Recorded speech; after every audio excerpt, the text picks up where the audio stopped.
Hey guys, welcome back to another episode with Boris the Midwife. Hope you all have been doing great. In today's video, I'll be talking about the postpartum hemorrhage kit or the PPH kit. And I'll also be outlining some factors that can put a pregnant woman at the risk of having postpartum hemorrhage after a delivery. So for those of you who are just coming to this YouTube channel for the first time and you're wondering what this guy is all about, I am Boris the Midwife. And I help educate the general population, especially women of reproductive age, about midwifery, which entails the sexual and reproductive health of women, labor, delivery, and the newborn care. So please consider subscribing to this channel and turn on your bell icon so you won't miss any of my upcoming videos. So before I talk about the topic of today and what it's all about, I would quickly like to tell you guys what PPH is all about. But I'm pretty sure I did some videos in the past concerning PPH, so I'm going to leave the links in the description box below and you can check that out later. So basically, PPH is the loss of blood greater than 500 cc's after a normal vaginal delivery. Or it can also be defined as the loss of blood greater than 1000 cc's after a cesarean section. So this is what PPH is all about. And it's important for you to know that the most common cause of PPH in obstetrics is what we call uterine atony. Uterine atony is the inability of the uterus to contract after delivery.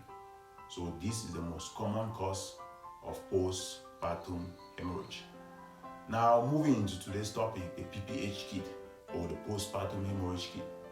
The reason why I'm doing this is because for my experience, especially as a student, there are institutions where they have different set of kits.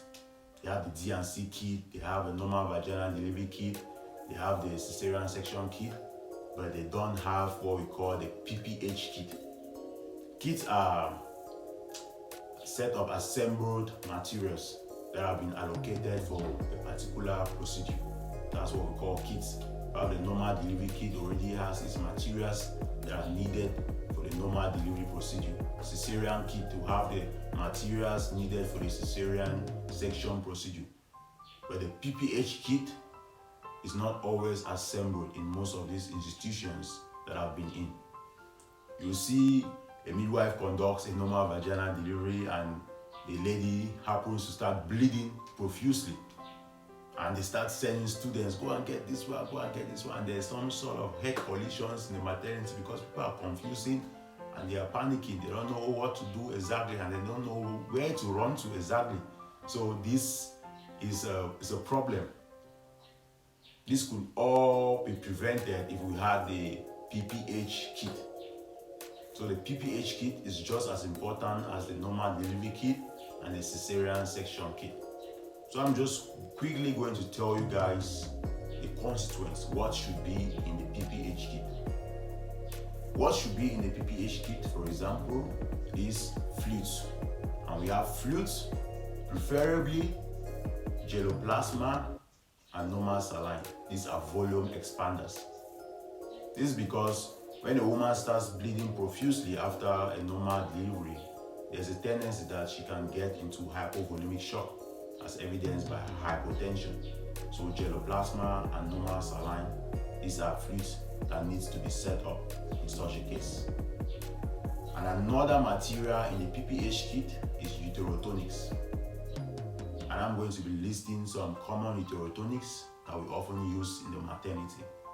We have Uterotonics like Cytotec, Exacil, and Lerine.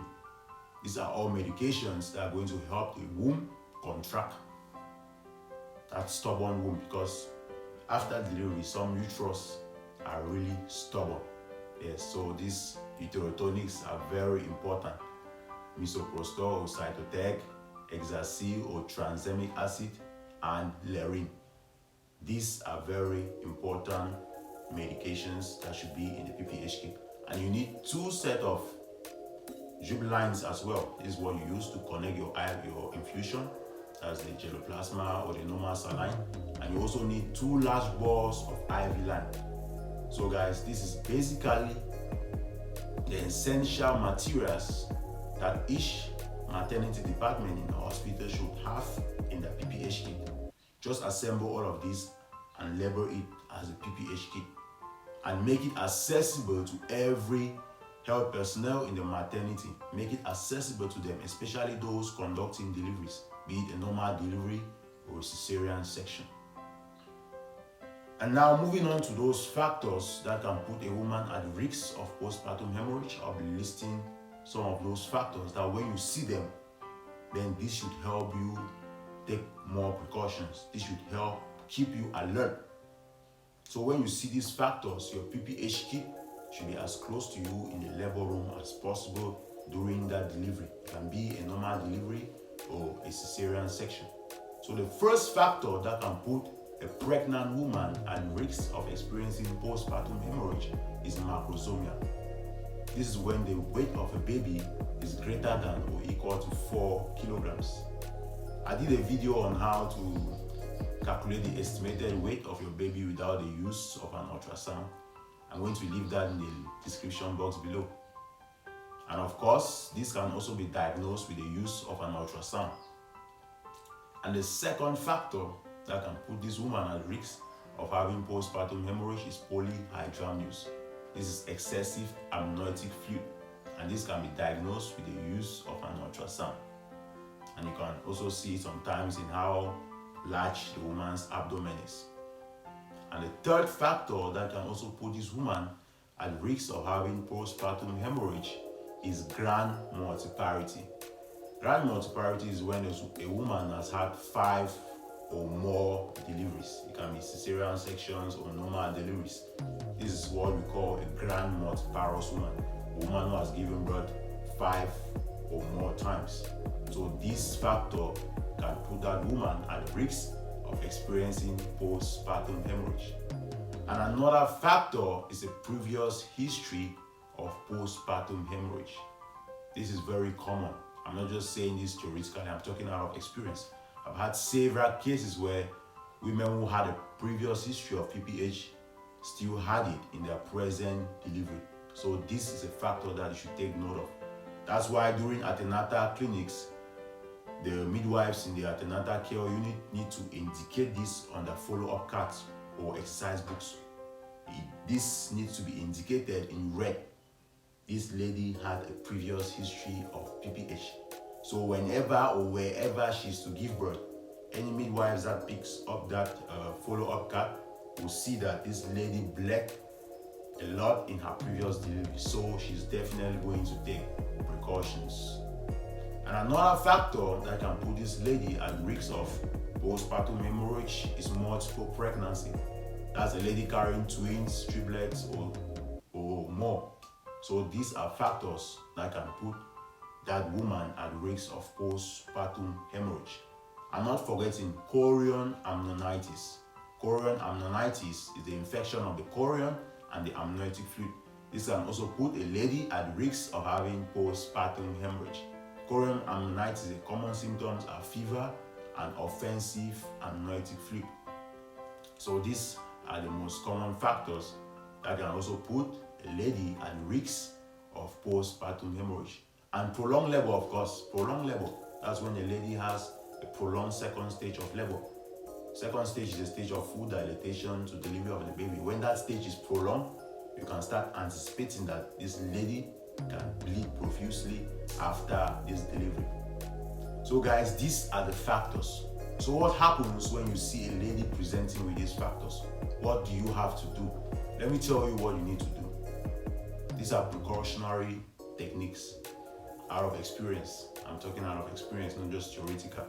These are precautionary techniques. The first thing you need to do when you see a lady presenting with these symptoms, let me say for example, with these factors, let me say for example, this lady is presenting with multiple gestation and she's about to give birth. What you need to do is you need to set up an IV line. You need to secure a vein. You need to secure a vein with a large bore of cannula. You can even put 2 cannulas, one on the right and the other on the left. Because if it happens that this lady starts bleeding profusely after this normal delivery, it may be difficult to have a vein. Her veins may have collapsed by that time. So it is very important to set up or secure that vein before that happens. Those are the kind of precautions you need to take. If it doesn't happen, if it happens that she doesn't bleed, cool and fine, there's no harm in that. But it's very important to take these precautions because the most leading causes or the most leading cause of death or maternal death in the maternity is postpartum hemorrhage. It's very terrible, guys. It's a sad situation when you see a baby going home without the mother. It's very terrible. But we have the knowledge, we have the experience, we have the skills that we can do our best as health personnel, as midwives, to prevent and tackle this situation whenever it presents itself. So guys, I hope this video was helpful. I hope you go a long way. Please help me by sharing this video, and please do not forget to always comment below and tell me a topic you'd like for me to do a video on, and I'll do my best to make that happen. Please don't forget to like this video, subscribe, and turn on that bell icon so you won't miss any of my upcoming videos. This has been Boris the Midwife. Your health is my priority. I'll see you all in my next video.